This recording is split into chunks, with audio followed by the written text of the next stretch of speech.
Another installment, episode 4 of Rabbi Boteach's Kosher Jesus, and the series of Who is the Kosher Jesus. Something that I wanted to comment on chapter 6, under miracles. Rabbi Boteach is attempting to, and he's not just attempting, he succeeds in demonstrating that all of the miracle stories attributed to Jesus have precedent in Jewish tradition, whether Honi the circle drawer, or any of the numerous rabbis, sages, or even miracles of the prophets, the Nevi'im of the Tanakh. And this is true, but I would like to add another perspective.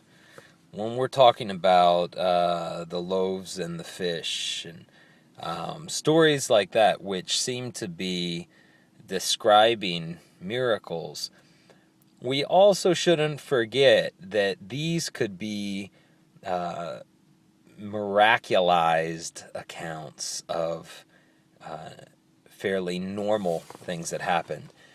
There are actually scholars of Christian origins who propose that the stories of the loaves and the fish, for instance, describe a miracle of communalism that the boy has with him, these loaves and fish, and everybody's keeping their food to themselves, hiding it away, and everybody's there listening. Now they came out to hear somebody talk. Most of the people would have brought food, but everybody's acting like nobody has food except this boy. This is a pretty implausible scenario. This is something, however, that Rabbi Boteach, who, as great as this book is, and as interesting as his scholarship is, he hasn't realized that there are opinions like this. There are theories like this. In other words, something very normal could have been going on. These people would have had their food. They would have been hoarding it. There would have been some people who had not brought food or didn't have food to bring. And so the people who had brought food would have been miserly about it. This young boy, however, remembering, of course, that Jesus repeats that we're to be like the children, that we can't enter the kingdom of heaven, which is, of course, a term for the Messianic kingdom, the Messianic age, unless we're like children. So understanding that this is his perspective, the origins of this story could have very easily been thus, that this young boy didn't yet have this miserliness in his heart.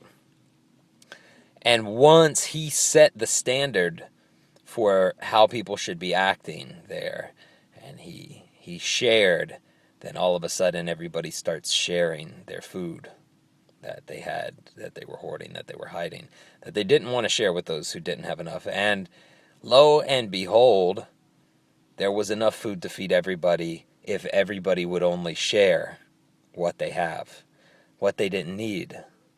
Everybody had enough to eat as long as everybody shared. And that is definitely consistent with the overall message that we find of Jesus in every single gospel account, whether canonical, heretical, or anything. One constant is this communalistic notion, which itself is an Essenic Jewish notion, that if everybody shares, then everybody has enough, everybody is provided for. A very non-Republican way of looking at things. Jesus was not a Republican. Jesus was beyond liberal. Jesus would have been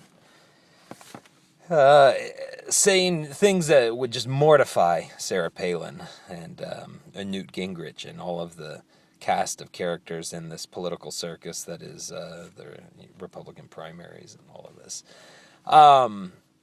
But this is another way that we should try to look at these miracle stories. We should try to understand them as non-supernatural first and foremost.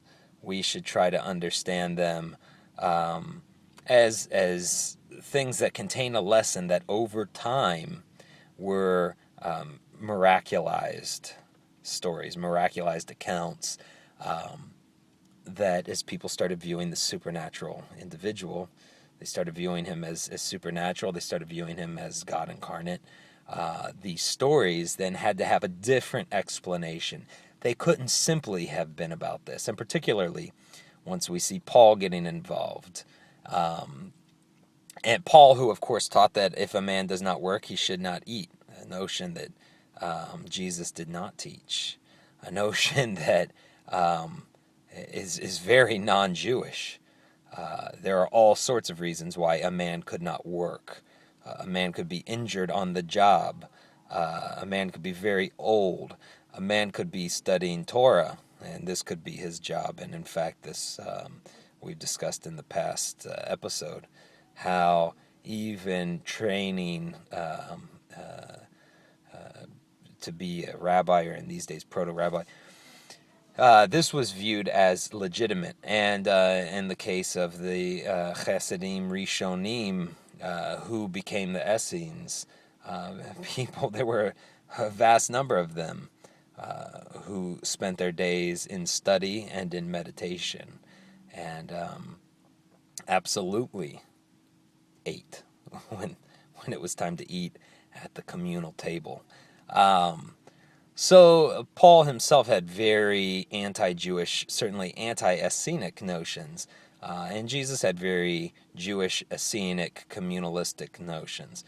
And we see that there are scholars who approach looking at some of these stories that way. So this should be our default way to look at something. So too with the story of the resurrection, there are normal ways to look at that. We can look at that story as being similar to ghost stories that we have, even in the Tanakh itself, or we can look at it as some Christian heresies did, that Jesus was crucified and didn't die. This could be, as crazy as that might sound. Josephus does recount people who he even knew who were crucified and did not die. Crucifixion was a method of torture, and because of Christianity and Christian dogma, and this strange and false belief that nobody suffered as much as Jesus, because how could they have? He had to suffer for our sins. There were all sorts of people who suffered far more than Jesus, far more than crucifixion. But crucifixion was a horrendous form of torture, and crucifixion was a political method of torture, as a method of political torture, to torture somebody to make a statement that you do not defy Rome, or, it would put them on display. That was the point of it. And as I said, Josephus famously notes friends of his who were crucified and taken down and lived. So we shouldn't take for granted that happened with Jesus, but neither should we discount it, just because the Christian portrayal of the crucifixion tells us that couldn't have happened. There's a lot of evidence in the canonical Christian accounts that did happen. First of all, it says that Pilate was astonished that he had died so quickly. It says that he was given something to drink in a vinegar base, and he gave up the ghost. After that, he was presumed dead. It says he was cut, and blood gushed. It poured from him. This isn't something that would happen to somebody with a stopped heart. Of course, all of these scenes are described by people who were not even there, according to the accounts themselves, so we know that much of this is pure hearsay.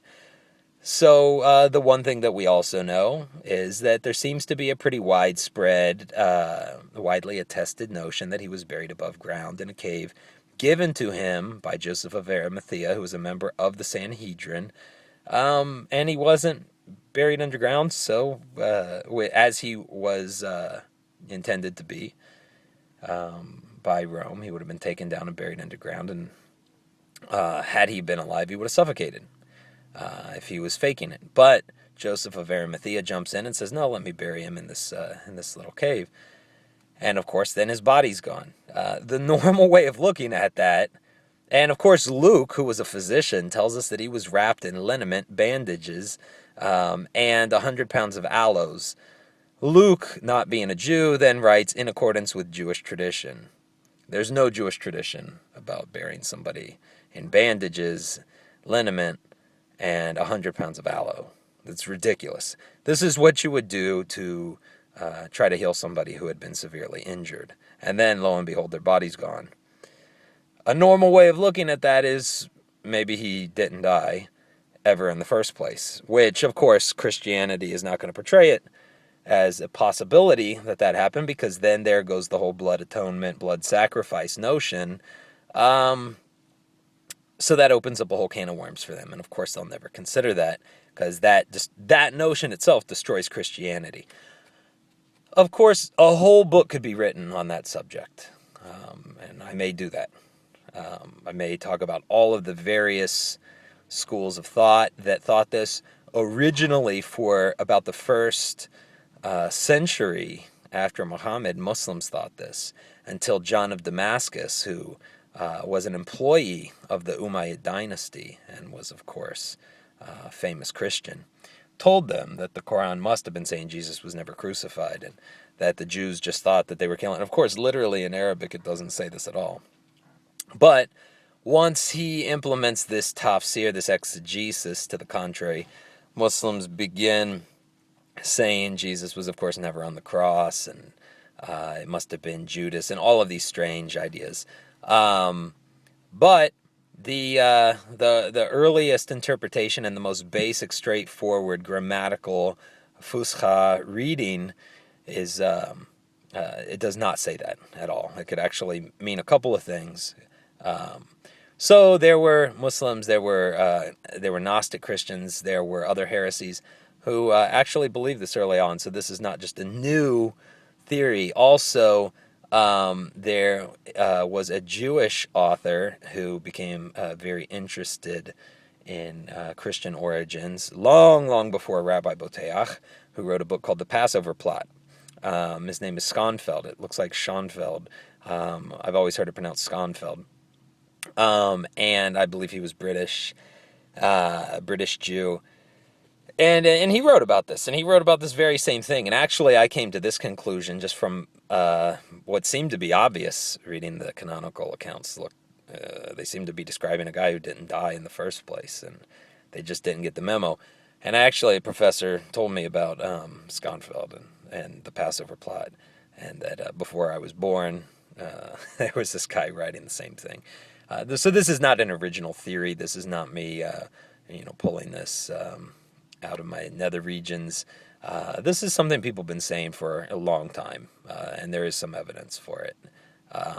So that's something I want you to consider as you read chapter 6.